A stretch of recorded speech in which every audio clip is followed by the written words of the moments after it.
Lagi-lagi kita bercerita tentang Palestina. Kalau kita berpikir itu manusia, kondisi ini manusia, seharusnya tidak ada urusan politik dengan kemanusiaan itu. Kalau berbicara tentang kemanusiaan, tidak ada persoalan politik gitu kalau mau bantu. Bapak Ibu sudah dapat berita berapa jumlah kapal yang hilang dari relawan-relawan Palestina? Berapa kapal yang hilang Bapak Ibu? 20 kapal hilang, 2-nya terdeteksi, 18-nya tidak terdeteksi. Terakhir Hussein Gaza 2 hari yang lalu. Update status, bukan update sih, update video. Coba bayangkan, mana bahasa singa-singa podium yang di podium PBB itu, satu pun tak berkutik dan tak bermanfaat. Termasuk Malaysia itu sendiri. Dan begitu juga kita. Sampai hari ini, yang 18 itu tidak ditemukan, belum ditemukan. 18 kapal belum ditemukan. 2-nya sudah ditemukan, 8-nya Malaysia. Sisanya warga asing. Tidak ada orang Indonesia. 20 kapal lagi sudah menerobos batas zona merah. Sudah lewat. Kemungkinan kalau tidak dalam waktu dekat mereka akan sampai. Tapi bayangkan, Israel menutup semua koneksi. Semua sinyal ditutup, semua satelit-satelit dihapus, tidak boleh ada yang tahu dan tidak boleh sampai. Memang laknatullah itu memang Israel dan Amerika itu. Tapi bukti nyata ketidakberanian negara-negara Islam hasil kapitalisme itu selesai. A'udzu billahi minasyaitonir rajim. Bismillahirrahmanirrahim. Assalamualaikum warahmatullahi wabarakatuh.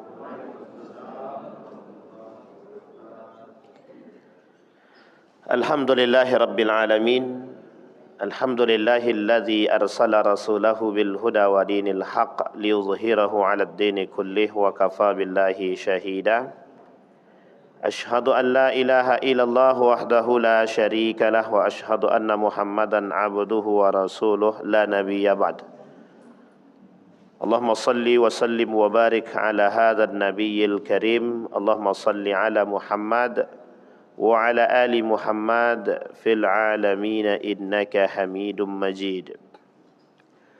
Ya ayuhan nasu ittaqu rabbakumul ladzi khalaqakum min nafsin wahidah wa khalaqa minha zawjaha wa batha minhuma rijalan katsiran wa nisaa'a wattaqullaha alladzi tasaaluna bihi wal arham innallaha kana 'alaikum raqiba.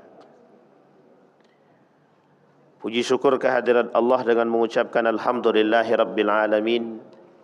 Bersalawat kepada Nabi dengan mengucapkan Allahumma salli ala Muhammad wa ala ali Muhammad fil alamin innaka Hamidum Majid. Bapak Ibu sekalian yang berbahagia, mudah-mudahan di subuh hari ini Allah limpahkan rahmat dan karunia-Nya kepada kita semua. Allah sehatkan, Allah kuatkan, insya-Allah kita semua termasuk orang-orang yang selalu bersyukur akan segala nikmat-Nya. Amin ya rabbal alamin.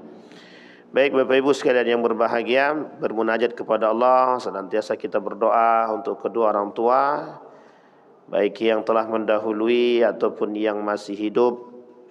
Allah tempatkan di tempat terbaik di sisinya, Allah terima amal ibadahnya, Allah kumpulkan bersama orang-orang yang saleh, dan insya-Allah kita semua husnul khatimah.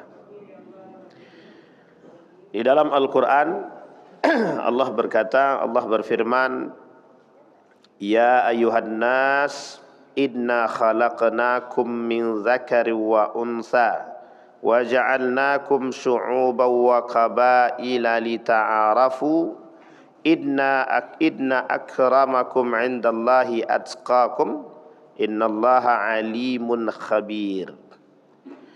Ayat sebelumnya Allah berkata, Ya ayyuhalladzina amanu ijtanibu katsiran minadh-dhann inna ba'dadh-dhanni ismun wa la tajassasu wa la yaghtab ba'dukum ba'da ayuhibbu ahadukum an ya'kula lahma akhihi maitan fakarihtumuhu wattaqullah innallaha tawwabun rahim. Shadaqallah. Bapak Ibu sekalian yang berbahagia, di subuh hari ini kita coba mengkaji satu hadis daripada baginda Nabi Muhammad sallallahu alaihi wasallam. Kata baginda Nabi Muhammad sallallahu alaihi wasallam, da'an Nabi sallallahu alaihi wasallam al-ansar liyuqati'a lahum bil bahrain. Faqalu ya Rasulullah, in fa'alta faktub li ikhwanina min Quraisy bimithliha. Falam yakun dhalika 'inda Nabi sallallahu alaihi wasallam faqal innakum satarawna ba'di atharatan fasbiru hatta talqauni. Di dalam riwayat yang lain, adna rajulan minal ansari qala ya Rasulullah ala tasta'miluni kama ista'malta fulanan, qala satalqawna ba'di atharatan fasbiru hatta talqawni 'alal haud. Shadaqallah. Jadi Bapak Ibu, subuh ini kita bahas dua karakter aja, tak usah banyak-banyak. Sudah pun dah banyak juga itu. Yang pertama individualisme. Yang kedua feodalisme. Tak usah tengok kiri kanan. Ini karakter-karakter yang agak sedikit sentimen gitu. Kalau ditengok sedang bilang oh individual. Ini bahasa gaulnya aja itu individualisme. Kita membahas persoalan individualisme dan feodalisme yang berasal dari atau yang dipengaruhi atau yang disebabkan dari gerakan kapitalisme. Pokoknya isme-isme aja lah bahas kita nih. Kemarin kan idolaisme. Sekarang kita bahas individualisme. Kalau kemarin kita berbicara tentang bagaimana mengidolakan manusia. Kalau sekarang kita berbicara bagaimana mengidolakan diri sendiri melalui karakter individualisme. Nabi berkata dalam hadis, kata Nabi, Rasulullah mengundang orang-orang Ansar untuk diberi bagian tanah garapan di Bahrain. Maka di antara mereka ada yang berkata, ya Rasulullah, jika Anda melakukan hal tersebut kepada kami, maka lakukanlah hal yang sama terhadap saudara-saudara kami yang ada di Quraisy atau bagian orang-orang Quraisy. Namun beliau tidak melakukan hal tersebut. Kemudian beliau bersabda, sungguh kalian akan menyaksikan sikap individualisme setelah kepergianku. Bersabarlah kalian hingga kalian bertemu denganku, kata. Baik Bapak Ibu, kita bicara persoalan individualisme. Kata baginda Nabi Muhammad SAW, individualisme ini lebih bahasa sederhananya egois. Egois. Apa bahasa sederhananya? Egois. Egois ini, individual ini ada gandengannya. Gandengannya kikir. Kikir. Apa itu kikir itu? Apa? Koki, loki. Loki, kikir, tamak, kedekut, tersalah. Pokoknya semua yang Bapak Ibu sebut itu betul tuh. Nah, sekarang kita mulai Bapak Ibu. Jadi Bapak Ibu sekalian yang berbahagia, dalam sejarah, dicatat dalam sejarah pada masa dinasti Abbasiyah. Dalam masa kerajaan dinasti Abbasiyah itu,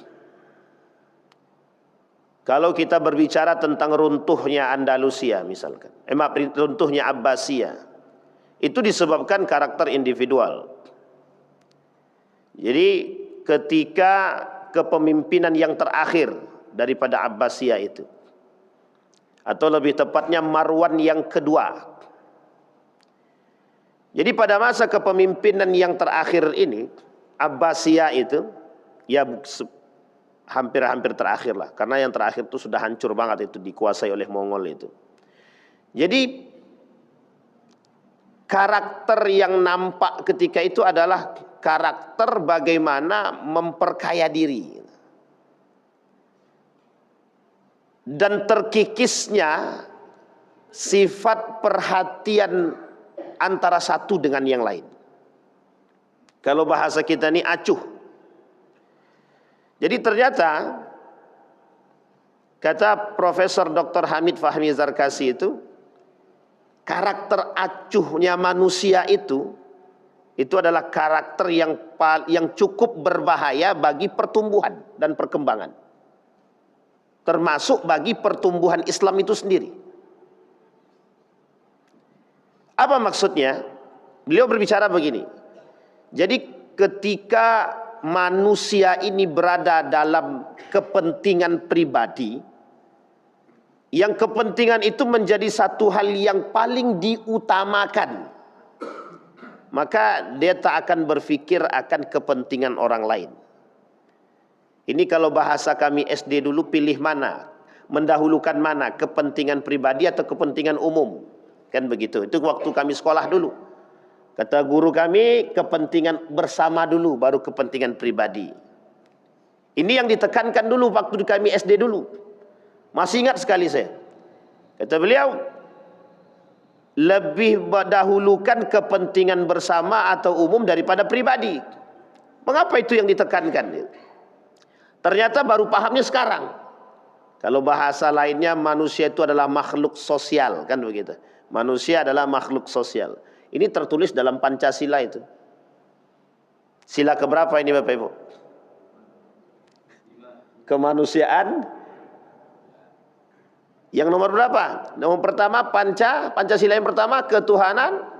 Yang kedua, yang ketiga, yang keempat. Wah, hafal alhamdulillah. Yang kelima. Ternyata Bapak Ibu sekalian yang berbahagia,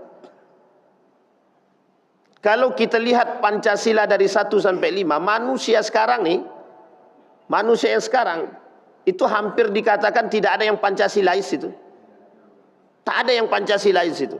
Yang ngakunya Pancasilais tapi ternyata lebih tidak Pancasila. Kalau bahasa sekarangnya itu, ngakunya NKRI harga mati, ternyata dia bukan NKRI juga gitu maksudnya. Tidak cinta terhadap NKRI. Ngaku paling cinta Nabi, ternyata tidak paling cinta Nabi gitu. Kita kembalikan Pak. Jadi dalam Pancasila itu, ternyata sekarang itu manusia ini banyak yang tidak Pancasilais itu. Kata Dr. Adian Husaini dalam pembahasan Pancasila itu, yang beliau coba tafsirkan lebih luas dan merujuk kepada karakter manusia sekarang. Kata Dr. Adian Husaini, kekacauan yang terjadi itu ya disebabkan karena manusia-manusia sekarang ini acuh aja dengan keadaan gitu. Yang kedua, memang tidak ada perhatian terhadap siapapun. Ibarat kalau orang sudah datang gempa, setiap orang akan berpikir akan diri dia sendiri. Sekarang gempa tidak, hancur tidak, banjir tidak, kebakaran tidak, ya mereka masih mikirkan diri mereka sendiri. Kata Adian Husaini, dalam keadaan yang genting seperti ini, itu manusia masih berpikir tentang diri mereka sendiri. Ini yang disebut dengan degradasi moral. Ini yang disebut dengan runtuhnya akhlak dan etik dan adab. Jadi penyebabnya adalah kapitalisme. Penyebabnya adalah kapitalisme. Memang berat juga kalau kajian perang pemikiran nampaknya.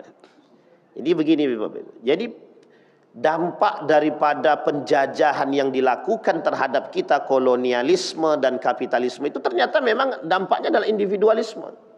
Dampaknya adalah diri masing-masing. Makanya sampai Nabi katakan kejadian itu pada masa Nabi, ketika Nabi memberikan tanah, sebidang tanah kepada kaum-kaum yang ada di Bahrain tersebut, kata mereka, kasih juga buat orang-orang Quraisy. Kenapa kalimat ini kemudian dikatakan oleh Nabi? Kalian akan melihat di akhir nanti, kata Nabi, orang-orang yang berpikir tentang diri mereka sendiri. Nah, ketika masa itu datang, kata Nabi, ada dua hal yang harus kalian lakukan. Yang pertama, berikan haknya orang lain kepada mereka. Yang kedua, Anda harus bersabar dan meminta kepada Allah, kata dia. Karakter ini oleh para ulama hadis itu dipertanyakan. Kata para ulama hadis, mengapa Nabi berbicara begini? Sehingga kemudian ternyata sekarang baru terbukti bahwa karakter individual ini sangat berbahaya. Kita ambil contoh sederhana, ya ketika ada lampu mati misalkan di masjid, itu semua diam aja. Yang penting kami sholat gitu. Misal aja ini contoh. Yang disalahkan ketua masjid. Mana ketua masjid ini? Lampu kok mati? Yang disalahkan ketua masjid. Tapi tidak ada yang punya inisiatif, mbok yo cari lampunya ganti sendiri atau diapa atau bagaimana, kan bisa gitu. Artinya manusia itu berpikirnya tidak lagi seperti orang-orang yang ya individual lah. Ada tetangga tak makan, ya udahlah, tidak apa-apa, nanti mesti ada juga yang datang ngurus tuh. Nanti ada juga orang yang datang mau ngasih makan itu. Terlalu banyak manusia-manusia yang sifatnya seperti ini. Ketika karakter individual ini masuk dalam ranah-ranah tertentu, ya merusak semua. Masuk dalam ranah pendidikan, hancur Pak. Masuk dalam ranah politik, habis. Masuk dalam agama, lebih berbahaya lagi. Sehingga kata orientalis itu, salah satu karakter yang harus kami tumbuhkan dalam diri seseorang itu adalah ya individual itu. Bagaimana cara mereka untuk tidak memiliki perhatian kepada yang lain sehingga mereka bertumpuan pada diri mereka sendiri, yang mereka anggap adalah ini daripada segalanya. Nah, ketika Abbasiyah itu mengalami posisi yang sangat-sangat, bahasa kasar kita ini, genting, sampai negara kerajaan-kerajaan kecil yang berada di sekelilingnya Abbasiyah itu memisahkan diri. Apa kata mereka? Ini kalau seandainya kami tidak memisahkan diri, kami sampai kapan kami akan menjadi penguasa? Tidak ada. Karena yang akan menjadi penguasa adalah dari golongan mereka, dan mereka yang kaya, dan mereka yang sukses, dan mereka yang paling berjaya. Kata dia. Itu bahasan sejarah itu. Sampai bahasan sejarah begitu. Kata mereka bahwa nanti anak kerajaan-kerajaan kecil yang berada di sekeliling Abbasiyah ini tidak akan mendapatkan apa-apa. Karena mereka akan berpikir diri mereka saja. Sama. Ketika Andalusia, Turki Utsmani, di akhir kepemimpinan Turki Utsmani, muncul yang disebut dengan dinasti Fatimiyah, muncul yang disebut dengan dinasti Safawiyah, meskipun Syiah semua ya. Muncul para pengkhianat-pengkhianat Turki Utsmani, yang ternyata hasil pengkhianatan mereka sebagian berhasil, sebagian tidak gitu. Dan yang menyebabkan runtuhnya Turki Utsmani bukan hanya karena pengkhianatan yang dilakukan oleh kelompok kecil ini, bukan. Bukan hanya itu saja, tapi disebabkan karena karakter mereka yang individual tadi. Sehingga mohon maaf Bapak Ibu, lemah. Jadi karakter individualisme yang disebabkan oleh kapitalisme tersebut melemahkan sifat kita, melemahkan karakter kita, melemahkan nilai juang umat muslim itu. Kita ambil contoh Gaza, Palestina. Lagi-lagi kita bercerita tentang Palestina. Kalau kita berpikir itu manusia, kondisi ini manusia, seharusnya tidak ada urusan politik dengan kemanusiaan itu. Kalau berbicara tentang kemanusiaan, tidak ada persoalan politik gitu kalau mau bantu.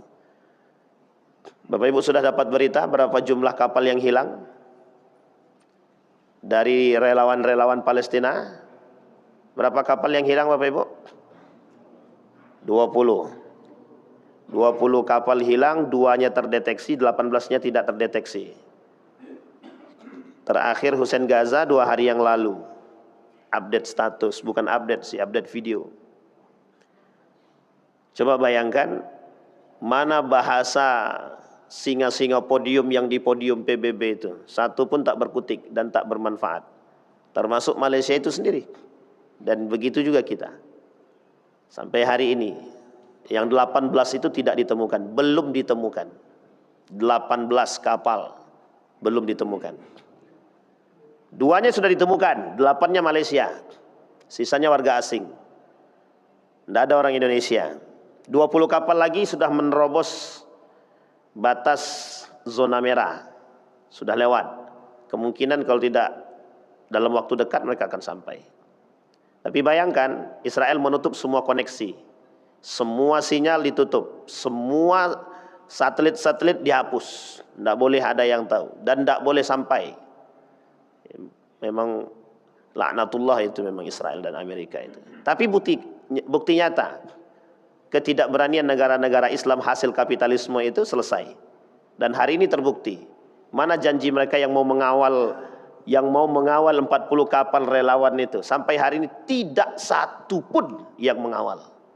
Hanya dikawal sampai perbatasan oleh Perancis dan beberapa kapal militer lainnya sampai perbatasan sebelum zona merah.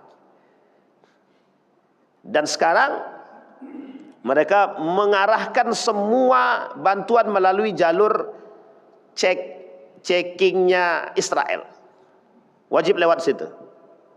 Kalau tidak dibolehkan masuk. Kalau lewatnya sono, itu bisa ada kemungkinan barang-barang yang dibawa oleh relawan ini ada kemungkinan untuk dicampur dengan racun. Kalau hasil checking itu begitu. Jadi kalau dimasukkan lewat checkingnya Israel, selesai itu.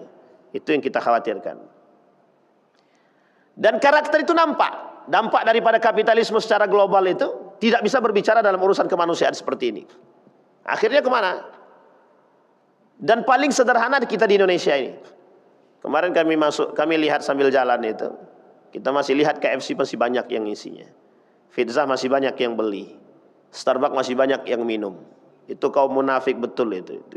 Individualnya sudah nggak, itu individualnya terlalu tinggi itu. Nggak berpikir lagi tentang yang lain itu. Nah, yang seperti ini yang dimaksud ini skala-skala yang cukup sedang lah. Tapi bagaimana kalau skala kecilnya itu di lingkungan kita, Pak? Coba bayangkan bagaimana dampak orang yang sangat-sangat egois, kikir, bakhil itu bagaimana kalau hidup di kampung kita tuh. Ada cerita waktu kami di pondok itu, ada satu anak dari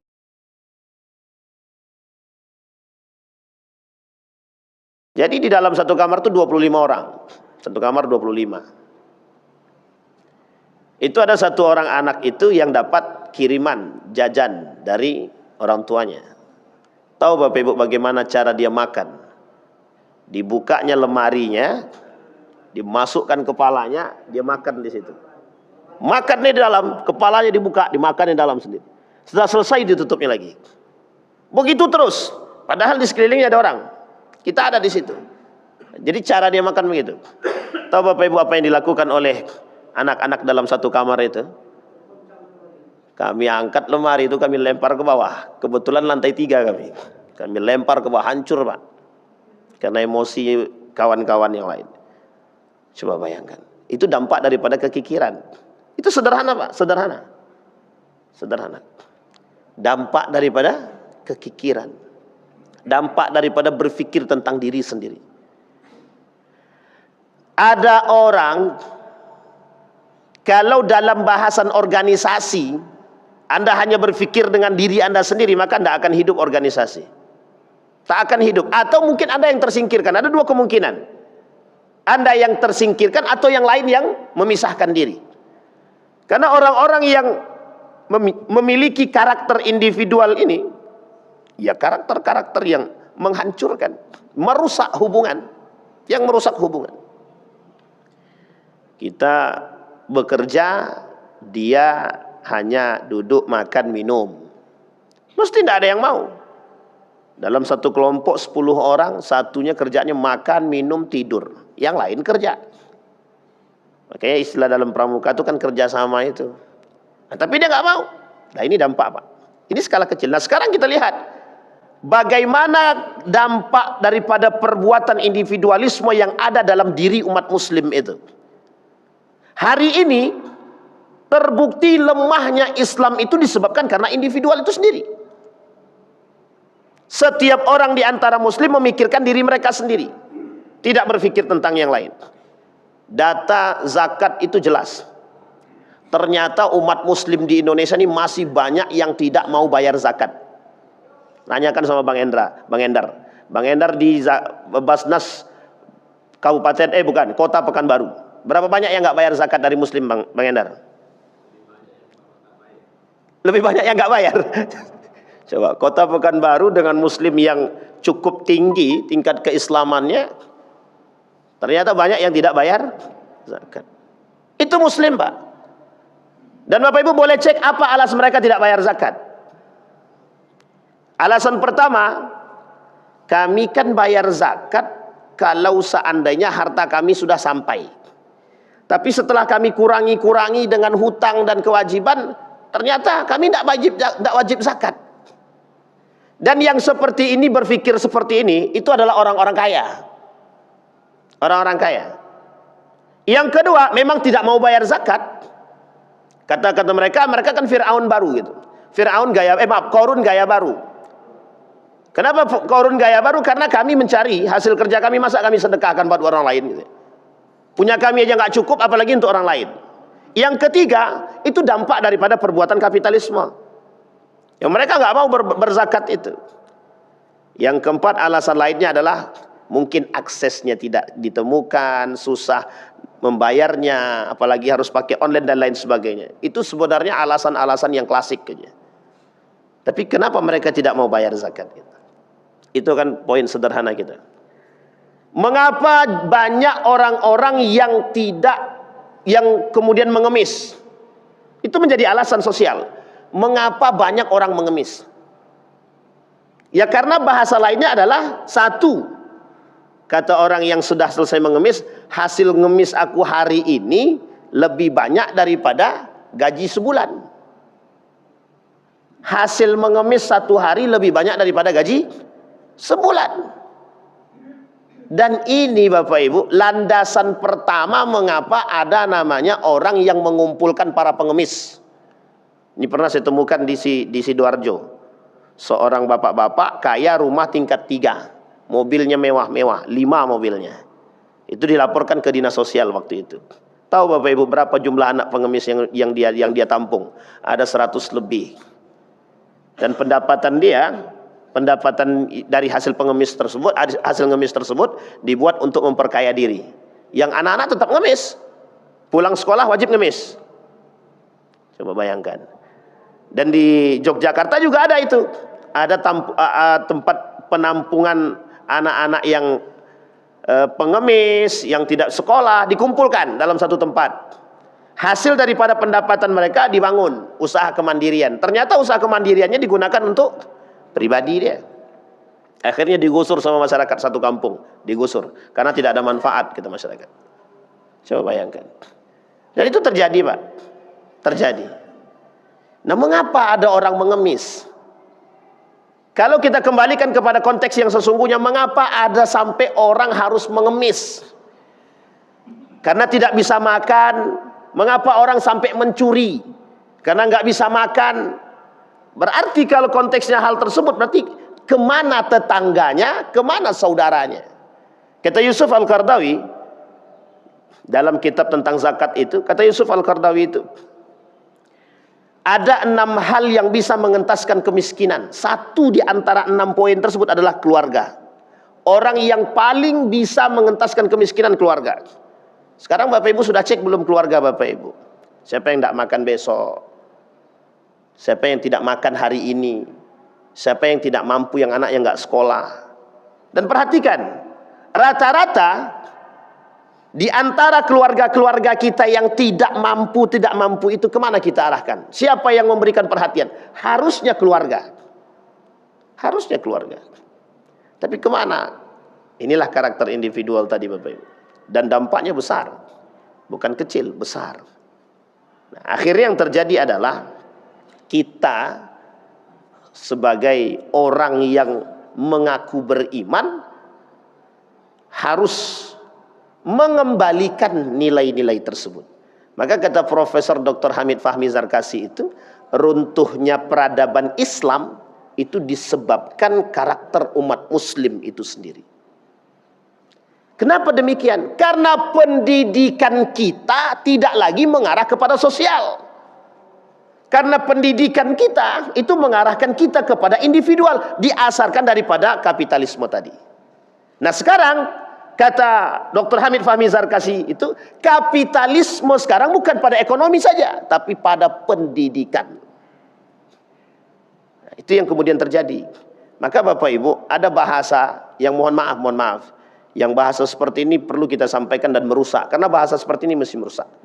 Usaha-usaha, keluarga-keluarga. Ingat kalimat ini kalimat yang merusak betul ini. Urusan bisnis, urusan keluarga. Tidak boleh campur aduk. Jadi kalau dia bisnis, kalau keluarga ya keluarga, tidak boleh campur aduk. Maksudnya apa? Ya kalau keluarga mau minta bantuan ya harus beli, tidak boleh minta. Kalau keluarga nggak mampu ya terserah. Bisnis kalau semuanya kami berikan kepada mereka, kami bantu mereka, ya kapan bisnis kami lancar, kapan bisnis kami sukses. Sampai di sini paham ya Bapak Ibu ya. Ini konteks manusia sekarang. Ini dampak daripada pemikiran kapitalisme. Sama Pak. Yang diajarkan di sekolah juga begitu sekarang. Jadi yang diajarkan sekolah sekarang adalah bagaimana anak-anak itu tumbuh dan sukses secara pribadi, bukan lagi bersama. Apa yang diajarkan? Pendidikan yang diberikan apa? Individualisme. Bagaimana membuat diri dia kokoh kuat, bagus. Tapi bagaimana dia tidak berpikir tentang yang lain, itu yang menjadi masalah kita sekarang. Ternyata Nabi sudah pernah katakan 1400 tahun yang lalu, prediksi Nabi hari ini terbukti Pak. Hari ini terbukti. Nah, apa kata para sahabat? Ya Rasulullah, jika seandainya kami bertemu pada masa itu, atau jika seandainya masa tersebut ada pada kami, apa yang harus kami lakukan? Apa kata baginda Nabi Muhammad SAW? Kata Nabi, berikan hak orang lain dan untuk dirimu minta kepada Allah. Ini sederhana Pak, sederhana betul maksudnya. Apa? Anda yang beriman, urusan Anda dengan Allah. Orang beriman, orang yang kuat, yang soleh, tidak mungkin Allah Allah biarkan, tidak mungkin. Bapak Ibu, hari ini ada orang datang ke rumah Anda meminta, kemudian Anda abaikan, itu konsepnya Pak. Kalau Anda berikan, sekalipun duit Anda cuma tinggal 25.000 dan anak Anda belum makan, Anda kasih kepada mereka, maka masih ada kemungkinan ketika Anda meminjam uang kepada yang lain akan diberikan pinjaman. Tapi bagi para pengemis, bagi orang-orang yang mohon maaf, ini Pak, tolak ukur sekarang ini, tolak ukur kita memberikan bantuan itu adalah kita lihat keadaan. Kalau yang datang keadaannya, oh carut marut miskin nih, nanti dia minjam, bang bisa pinjam duit. Dalam otak kita sudah berpikir begini, ini kalau dia pinjam kapan baliknya? Ini mesti tidak balik-balik nih. Karena kita sudah mandang duluan kemampuan dia. Akhirnya apa? Kita nggak pinjamkan. Kalau skala besar oke, tapi kalau hanya untuk makan, kita juga masih berpikir dengan hal demikian. Bapak Ibu sekalian yang berbahagia, pengemis, kalau dia datang minjam uang kepada siapapun, bisa Bapak Ibu tanya, saya sudah pernah tanya Bapak Ibu, kepada 10 pengemis di Yogyakarta. Sempat saya tanya, kalau mereka minjam uang, jangankan dapat uang, caci makian yang mereka dapat. Pernah kami lakukan uji coba 10 orang itu Pak. Saya tanya betul. Tapi kalau kita yang minjam, mesti masih ada yang mau memberikan pinjam, apalagi hanya untuk makan.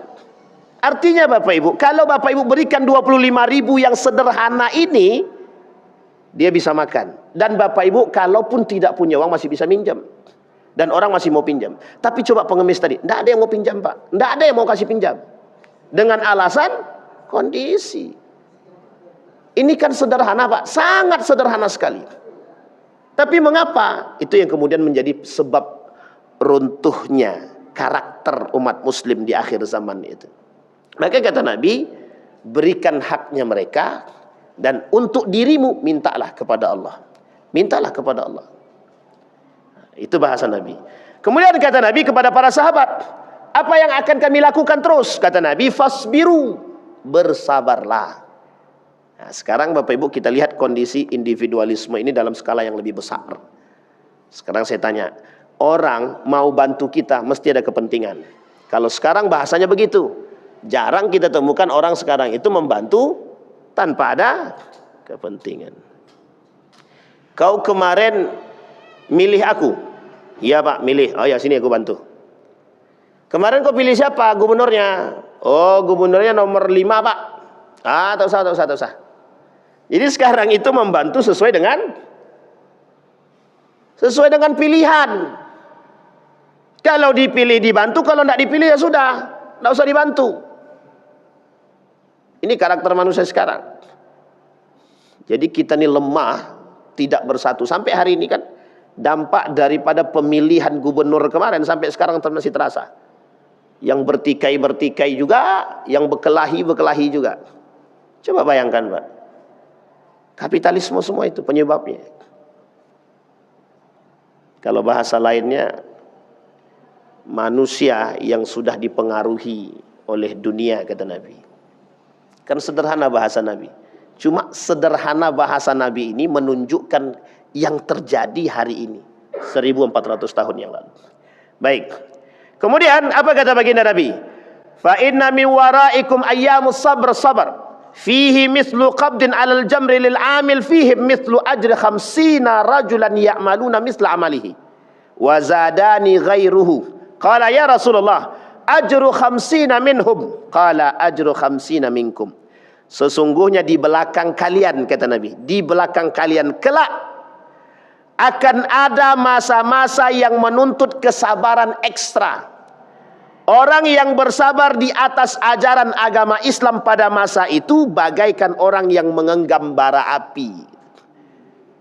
Nah, ini yang susah nih, Pak. Yang dimaksudkan oleh Nabi. Orang yang beramal, berjuang demi agama, berjuang demi Islam yang kokoh dan dengan keimanannya pada masa itu akan mendapatkan pahala 50 orang yang beramal seperti amalnya. Nah, sekarang ini nih, Pak, masanya sekarang ini. Kenapa Ustaz yakin sekarang ini? Sekarang ini sudah akhir zaman, Pak. Sudah akhir zaman. Apa tanda-tanda akhir zaman kecil tanda-tanda kiamat kecil yang belum terjadi? Hampir tidak ada. Cuma tinggal nunggu Dajjalnya datang aja lagi. Dajjal, Dukhon, Ya'jud, Ma'jud, Isa, Imam Mahdi, kemudian angin, kemudian apa lagi? Dabah, kemudian apa, Bu? Khasfun bil maghrib, khasfun bil masyriq, wa khasfun bi jaziratil Arab. Itu tinggal tunggu itu saja. Dan masanya kata Nabi, kalau satu tanda kiamat besar sudah nampak, maka kecepatan antara masa itu akan terus terjadi. Jadi kedekatan itu dekat sekali. Nah sekarang itu semakin terasa, Pak. Makanya kita katakan sekarang tuh sangat-sangat terasa bahwa kita ini berada di akhir zaman. Hampir tidak ada perkataan Nabi tanda-tanda kiamat kecil itu yang tak terjadi. Penaklukan Romawi selesai. Persia sudah. Apa lagi? Nabi lahir adalah tanda kiamat, Nabi wafat juga tanda kiamat. Ada sekarang semua kita nampak. Dan semua yang disampaikan oleh baginda Nabi hampir terjadi. Perempuan, kemungkaran, kemaksiatan, individual dan lain sebagainya hampir terjadi. Dan hadis-hadis yang disampaikan Nabi, meskipun sebagian ulama mengatakan hadis ini lemah, tapi kondisinya itu adalah menjadi fakta. Kita ambil contoh hadis yang kita bacakan tadi, derajat hadisnya lemah, tapi mengapa faktanya itu yang kita temukan? Bukan hanya di sini, di seluruh dunia. Di seluruh.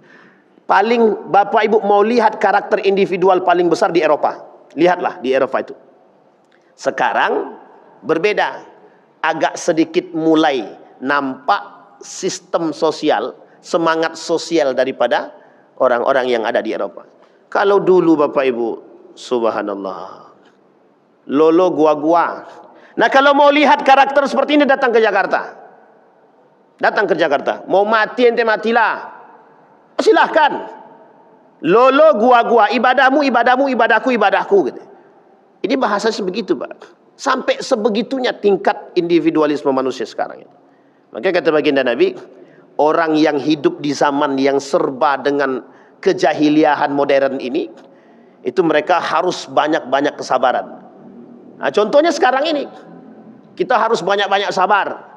Negara-negara dunia ini semua berbicara dengan lantang di podium, sidang PBB, kami bersama Palestina. Sampai hari ini, kemarin itu, Israel masih menyerang Gaza.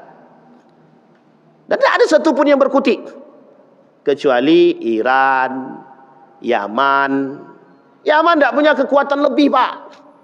Hanya saja dia menunjukkan keberpihakan dia. Menunjukkan keberpihakannya. Qatar, Turki, cuma itu saja. Syria.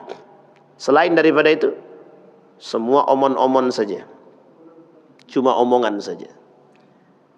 Kami butuh diplomasi. Sampai hari ini, sampai hari ini, diplomat itu tidak diizinkan masuk oleh Israel untuk bernego terkait yang hilang ini. Tidak diberikan, Pak. Tidak diberikan masuk. Donald Trump akan melakukan kunjungan ke beberapa negara ASEAN termasuk Malaysia. Dan Bapak tahu apa yang akan dilakukan oleh Donald Trump? Melemahkan dan memberikan tekanan ekonomi dan politik kepada mereka. Coba bayangkan, dua negara, Pak, Israel, Amerika, bisa menundukkan semua negara. Di sidang PBB ditinggalkan Netanyahu-nya, yang lain keluar semua. Tapi yang di pelayaran tetap, Israel tetap. Habis, Pak, Gaza. Dan Bapak Ibu harus paham apa yang perkataan Netanyahu. Kata Netanyahu, sebentar lagi kami menguasai Gaza. Sebentar lagi. Makanya Bapak Ibu lambangnya yang ada di negara Yahudi itu akan terjadi pada masanya menurut mereka, dan tinggal sedikit lagi langkah mereka. Tahu maksudnya tinggal sedikit lagi? Selesai Gaza, selesai.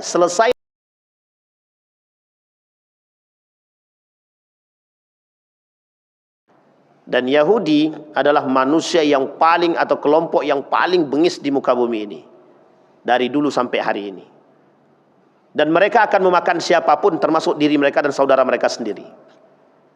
Nah, karakter-karakter individual begitu, Pak. Dia akan memakan siapapun termasuk saudara dia sendiri. Termasuk saudara sendiri. Orang yang egois, orang yang kikir, tamak, perhatikan baik-baik. Misal orang yang tamak akan, orang yang rakus, orang yang serakah dan lain sebagainya jadi satu dalam kelompok tersebut. Adik-beradik kandung beda partai, bisa tidak tegur sapa hanya karena kursi. Coba bayangkan, hanya karena kursi anggota dewan, tak tegur sapa sampai hari ini adik-beradik kandung.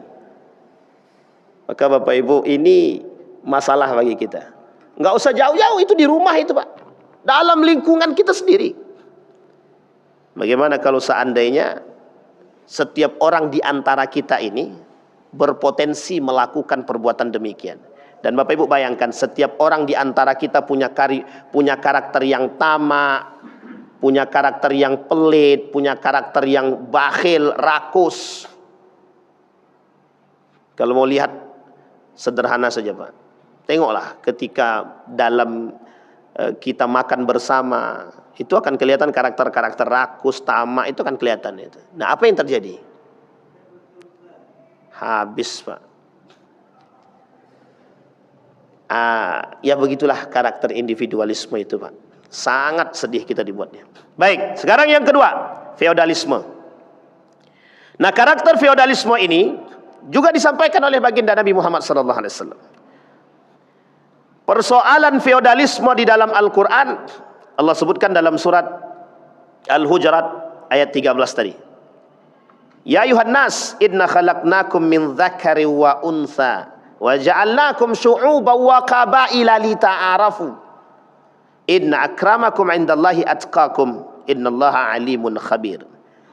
Wahai manusia, kami jadikan kalian itu laki-laki, perempuan. Dan kami jadikan kalian itu semuanya berkelompok, syu'uban wa qabail. Ingat kalimat ini Bapak Ibu, syu'uban wa qabail. Ini masih ada kaitannya dengan sosialisme.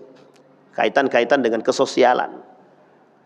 Dulu yang bicara ini adalah guru kami, termasuk perintis pondok pesantren kami itu, Kiai Haji Imam Badri. Setiap dia memulai pidatonya di setiap awal tahun pelajaran itu, beliau selalu mengatakan, Ya ayuhan nas, inna khalaqnakum min dzakari wa unsa wa ja'alnakum syu'uban wa qabaila lita'arafu, kata beliau.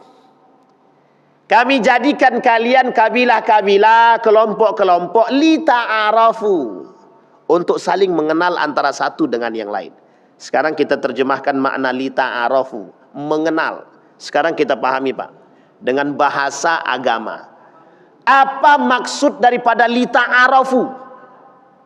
Ternyata maksud lita'arafu ini ada kaitannya dengan kalimat yang paling sederhana, lita'awanu, saling membantu. Saling membantu. Apa maksud daripada kalimat lita'awanu? Saling memberikan pertolongan. Apa maksud yang tersirat? Saling memberikan perhatian. Saling memberikan perhatian. Dan apa maksud lain? Maksud lain adalah kalau seandainya umat muslim saling bahu-membahu, kekuatan itu jelas. Tapi kalau umat muslim itu bercerai-berai dalam kalimat wa'tasimu bihablillah wala tafarraqu, jangan kalian bercerai-berai. Maksud itu sederhana Pak.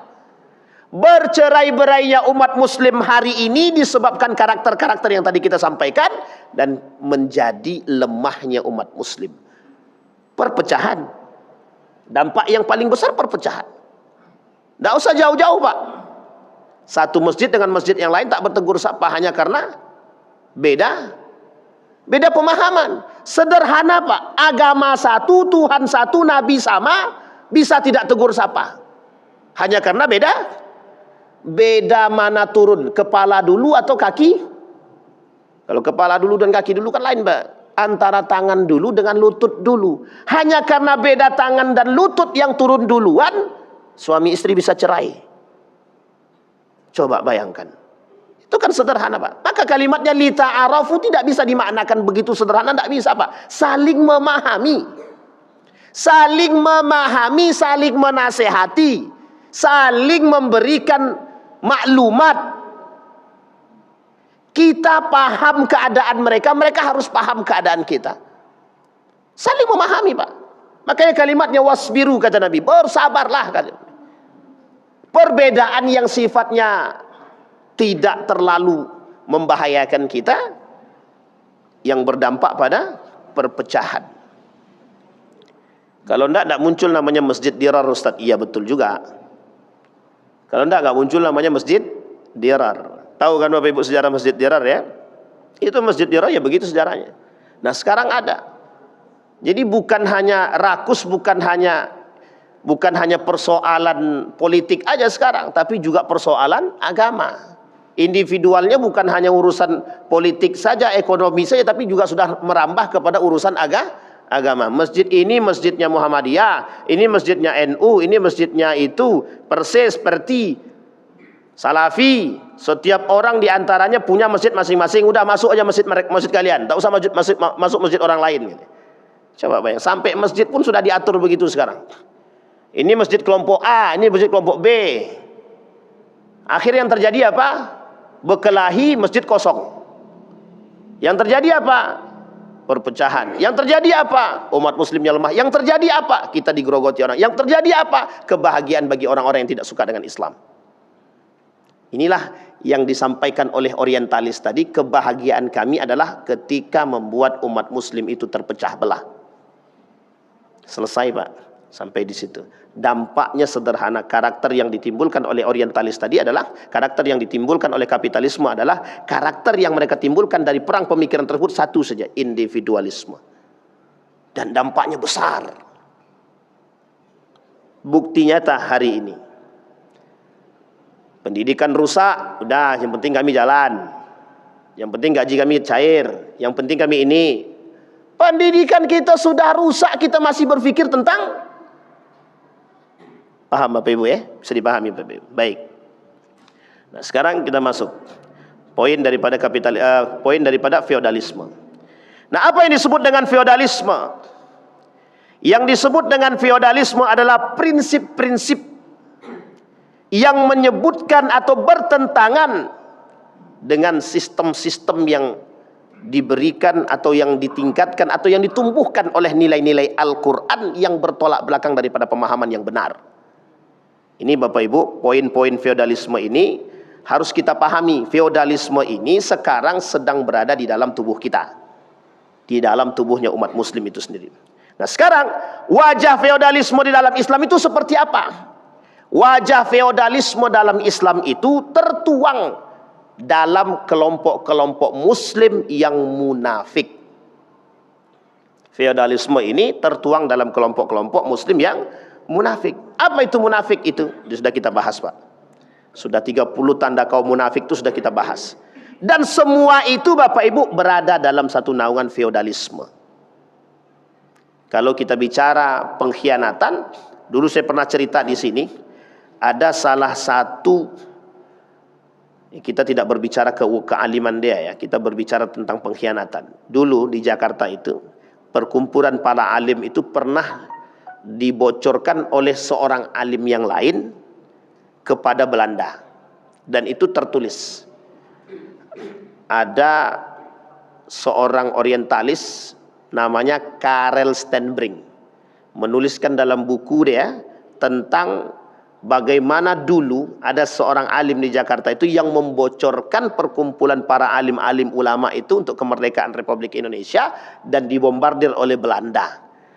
Dan itu orang yang memberikan bocoran tersebut, yang berkhianat ini, diberikan yang disebut dengan golden, dan itu ada kwitansinya, difotokan Pak, dalam buku tersebut dilihatkan.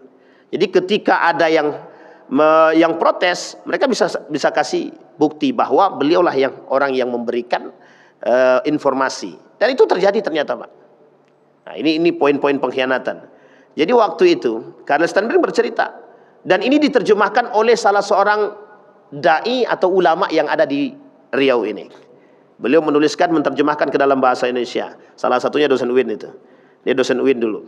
Diterjemahkan ke dalam bahasa. Kebetulan Karel Stenbrink ini dosen beliau di Yogyakarta. Diterjemahkan Pak, ditulis buku tersebut. Penulisnya adalah Karel Stenbrink. Nah, kemudian Bapak Ibu sekalian yang berbahagia, masyarakat kita sekarang dari sifat individualisme tadi, tidak acuh terhadap yang lain tadi, itu yang kemudian menjadi darah daging dalam, atau masih menjadi belenggu bagi masyarakat kita, terkhusus umat muslim. Mengapa umat muslim tidak bisa lepas daripada itu?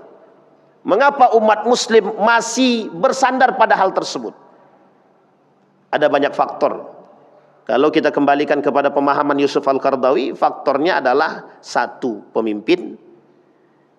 Yang kedua adalah agama.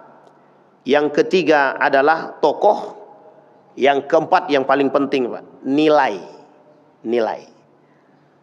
Kata Yusuf Al-Qaradawi, yang menyebabkan umat manusia itu berada pada posisi feodalisme itu ya karena memang nilai. Nilai apa? Nilai kemanusiaan dan nilai agama. Ketika manusia tidak bisa menerapkan nilai-nilai agama dalam lingkungannya, otomatis. Ketika manusia tidak bisa menerapkan akhlak moral, adab etik, sama. Apa yang dikatakan oleh Prof. Fahmi Zarkasi tersebut? Kata beliau, hasil feodalisme ini ya hasil daripada didikan sebelumnya. Jadi saya tidak katakan kita ini feodal gitu. Tapi karakter feodalisme ini ada dalam tubuh kita gitu. Nah Bapak Ibu, yang harus kita lakukan adalah bagaimana kita menghilangkan nilai-nilai feodalisme, individualisme ini. Yang pertama, kata Syekh Yusuf Al-Qaradawi, yang pertama yang harus lakukan oleh umat muslim, yang pertama harus berjuang untuk mengembalikan nilai-nilai agama. Kembali lagi pada poin kita yang kemarin. Apa itu? Bagaimana cara kita menerapkan nilai agama dalam rumah tangga kita. Jadi Bapak Ibu, dari dulu sampai sekarang bahasanya Agim itu sama. Bahasanya Agim itu sama. Dimulai dari diri sendiri. Ya ini poin penting kita. Memang ini Pak, pendidikan yang harus kembali ini. Apa kata Ustaz Adi Hidayat? Seberapa banyak Anda menerapkan nilai-nilai agama di dalam rumah tangga? Karena poin pentingnya ternyata adalah bukan untuk sekarang dan bukan untuk 10 tahun, untuk 20 tahun ke belakang Pak. Karena kita menghasilkan generasi. Kalau pengen tolak ukur generasi emas kan bukan 10 tahun, 20 tahun yang akan datang. Ini tolak ukurnya Pak. Generasi yang Qurani, generasi yang menerapkan nilai-nilai agama. Sekarang kita kembalikan. Kita berbicara panjang lebar tapi ternyata tidak ada aplikasi dalam rumah kata, ya sama saja. Makanya kita sambut baik itu. Ini kebetulan ada Pak Ketua kan. Kemarin ada apa namanya itu ide cemerlang dari Bang Endar untuk membelikan satu rumah, satu buku sirah Nabawiyah.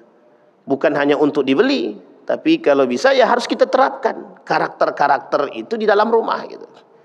Karena memang figur kita yang hilang ya memang ini Pak. Kita kehilangan figur. Ulama banyak tapi figur kita hilang. Kita punya banyak ulama tapi figurnya nggak ada gitu. Nah, apa yang harus kita lakukan? Kembalikan nilai-nilai agama tersebut. Di mana? Di dalam rumah Pak. Mau tidak mau kita harus yang menghilangkan. Mau tidak mau. Jika kita mau peradaban Islam itu ada. Jika kita mau adab itu ada. Nah maka Bapak Ibu bahasa adab itu cakupannya 3. Ilmu, iman, amal. Itu dia menghasilkan adab. Maka poin penting kita adalah dari perang pemikiran itu cuman itu Pak. Tak ada yang lain. Poin daripada perang pemikiran itu menumbuhkan ilmu, iman, amal. Kita berilmu, kita beriman, kita beramal.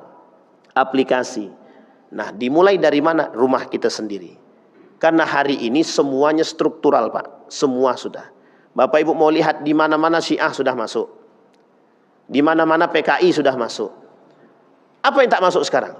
Di mana-mana kaum liberal. Jadi sekarang ini di sekeliling kita liberal ada,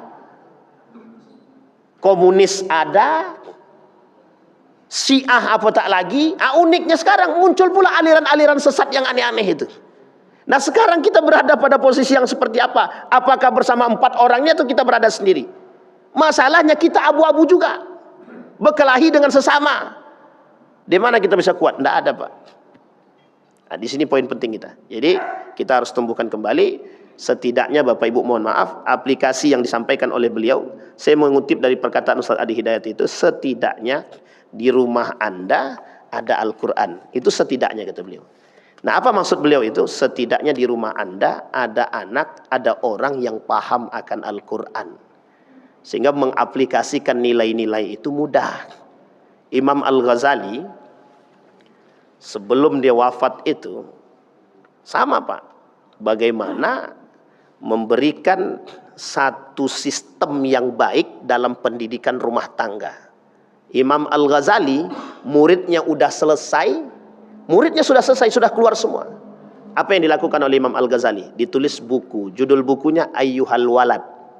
Nasihat buat murid-muridnya agar tidak terjerumus dalam jurang yang salah. Sekarang kita sudah sangat genting, ya tergantung pada Bapak Ibu semua. Ambil kebijakan sendiri. Bagaimana caranya? Mengembalikan nilai-nilai agama. Satu diantaranya living with the Quran. Menghidupkan kembali nilai-nilai Al-Quran di dalam rumah tangga. Mudah-mudahan bermanfaat bagi kita semua. Kita berdoa kepada Allah semoga apa yang kita sampaikan di subuh hari ini menjadi pengingat bagi kita, menjadi pengetahuan bagi kita agar kita bisa menghindari karakter-karakter feodalisme, individualisme, egois, kikir, tamak, dan insya Allah orang-orang yang bisa menghindari daripada sifat-sifat tersebut Allah berikan keberkahan. Insya Allah kita bisa kembali menghidupkan peradaban Islam yang hilang. Dan insya Allah kita termasuk orang-orang yang husnul khatimah. A'udzubillahi minasyaitonirrajim. Bismillahirrahmanirrahim. Alhamdulillahi rabbil alamin. Hamdas syakirin. Hamdan naimin. Hamdan yuwafi ni'amahu wa yukafi'u mazidah. Ya Rabbana lakal hamdu kama yanbaghi li jalali wajhikal karim wa azim sultanik. Allahumma salli ala Muhammad wa ala ali Muhammad. Allahumma ighfir lil muslimina wal muslimat wal mu'minina wal mu'minat. Allahumma a'idna ala dhikrika wa syukrika wa husna ibadatik. Allahumma ansur man nasara ad-din wa khudhul man khadhala al-muslimin. Allahumma ansur ikhwanana al-mujahidin fi Palestin. Allahumma ansur ikhwanana al-mujahidin fi Palestin.